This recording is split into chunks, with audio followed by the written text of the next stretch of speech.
मेरी शादी को अभी महज 6 दिन ही गुजरे थे तो मेरी सास मेरे सबसे छोटे देवर फैसल को मेरे कमरे में ले आए। 16 साल का फैसल कुछ सरमाया हुआ सा मेरी सास के साथ खड़ा था। मेरी सास मुस्कुराते हुए बोली, जब से तुम्हारी अली से मंगनी हुई है तब से ये पीछे पड़ा हुआ है कि मेरी भाभी से दोस्ती करवा दो।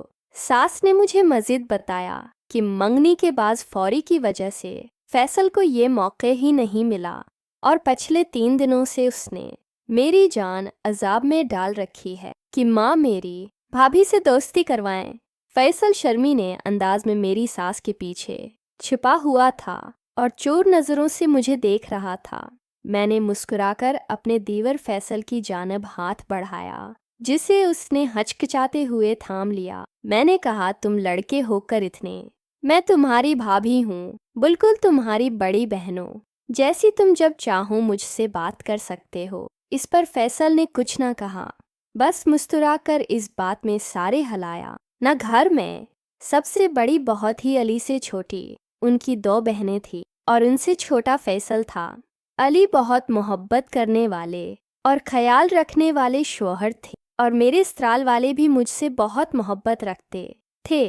फैसल से दोस्ती का पहला कदम मैंने बढ़ाया था।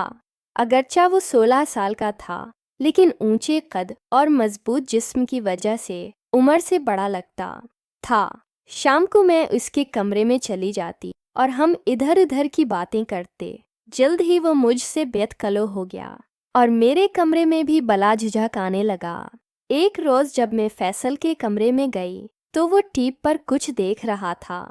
मुझे देखकर उसने फौरन वीडियो बदल दी और एकदम घबरा सा गया। फिर उसके पास जाकर बैठ गई और मुझे उसकी अड़ी हुई रंगत देखकर शख्स हुआ कि शायद वो मुझसे कुछ छुपा रहा है।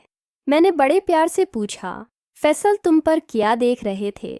वो परेशान होकर नफीम लगा। बोला, कुछ भी नहीं भाभी। मैंने कहा, अच्छा वो वीडियो ज़रा दोबारा लगाकर दिखाना, मैं भी तो देखूं कि मेरा दीवर कहाँ मसरूफ़ था।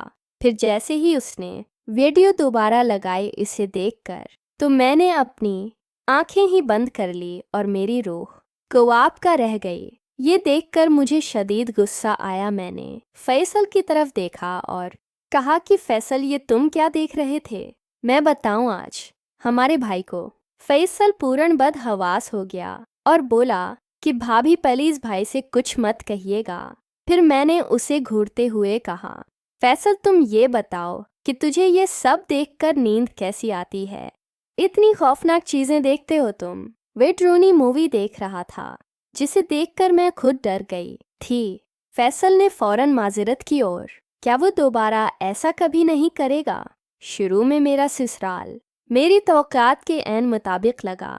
मेरी नंदे भी मुझसे बहुत मोहब्बत से पेश आए जिसकी वजह से मैं खुद को बेहद खुश नसीब महसूस करने लगी। लेकिन मुझे नहीं मालूम था तो ये खुशियाँ आर्मी हैं और मैं एक ऐसी आजमाइश में फंसने वाली हूँ जिसका तस्वुर भी किसी औरतों को लर्ज़ात दे। मैं सबसे छोटी थी जिसकी वजह से मुझे ज़्यादा तवज्जो नहीं मिली। मेरे बहन भाई मुझसे बड़े थे और जब मैं उनके पास जाती तो वो कहते कि तुम छोटी हो, बड़ों में तुम्हारा क्या काम है। इस रवैये ने मुझे अकेलापन महसूस कराया।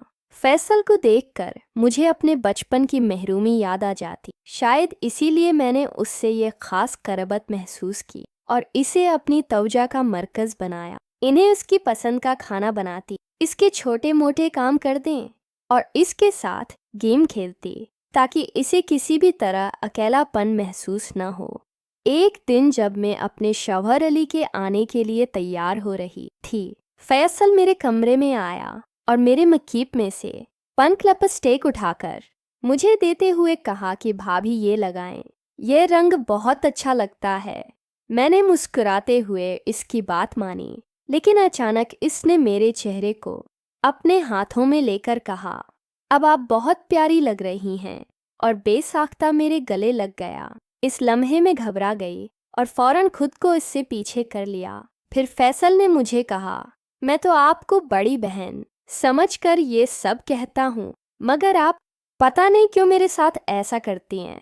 बरा लगा हो तो माजरत। ये कहकर वो कमरे से बाहर चला गया।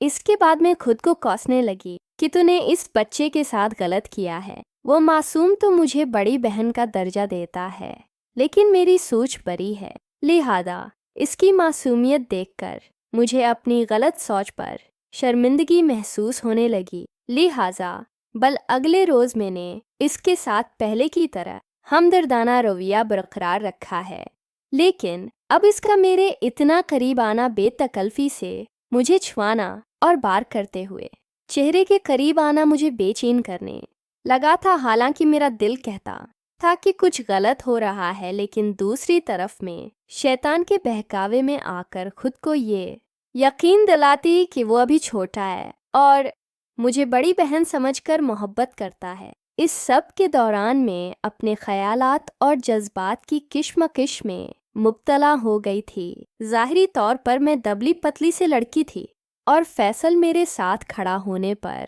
कदम मुझसे चंद अंश ही बड़ा लगता था। जब वो स्कूल से वापस आता तो मैं अक्सर खाना बनाने में मशहूर होती थी और जैसे ही वो अंदर आता मेरे साथ लग जाता, जिससे मुझे उलझन होने लगती। गर्मी में रोटी बनाते हुए तो सीने से शराब बोर चौले के सामने खड़ी होती है से पीछे से हटने को कहती कि फैसल मुझसे ज़रा दूर रहा, अभी देख नहीं रहे तो कि मैं रोटियां बना रही हूँ। मेरी ये बात सुनकर वो पीछे हट जाता और कहता कि आप हर वक्त इतना काम क्यों करती हैं, कभी तो खुद को आराम का मौका दें।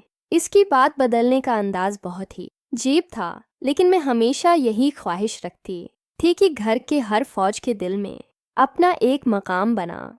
इसलिए मैं उसकी ऐसी बातों पर गुस्सा करने की बजाय मुस्कुराकर कहती, जब तुम्हारी बेगम आएगी तो फिर मैं छुट्टी कर लूँगी और वो सब काम करेंगे। मेरी ये बात सुनकर वे जवाब देता, मुझे तो बिल्कुल आप जैसी बीवी चाहिए, क्योंकि आप मुझे बहुत अच्छी लगती हैं। ये कहते हुए वो मुझे बड़ी तवज्जो से देखता हुआ आहिस्ता आहिस्ता आहिस्ता मेरी तरफ बढ़ने लगा। पहली बार उसकी नज़रों में मुझे कुछ अजीब सा महसूस हुआ और मेरे अंदर सेंस नहीं सी तोड़ने लगी। मैंने फ़ौरन अपना दोपटा ठीक किया, क्योंकि उसकी नज़रें अब मुझे बेचैन करने लगी थी। वे मेरे चेहरे पर आए पसीने को अपनी हथेली से साफ करने लग गया और मैं घबराकर पीछे हट गई और शेल्फ के साथ लग गई। फिर वो बोला, भाभी मेरा दिल चाहता है, क्या आप एक दिन भी काम न करें? आप रानी बनकर रहें, क्योंकि आप मुझे बहुत पसंद है। इसकी ये बात सुनकर मेरी धड़कन तेज होगी। ऐसी तारीफ तो कभी मेरे शौहर अली ने भी नहीं की थी। फिर अचानक इसके चेहरे के तासरात बदल गए और मुझे कहने लगा, भाभी आप मेरी बहनों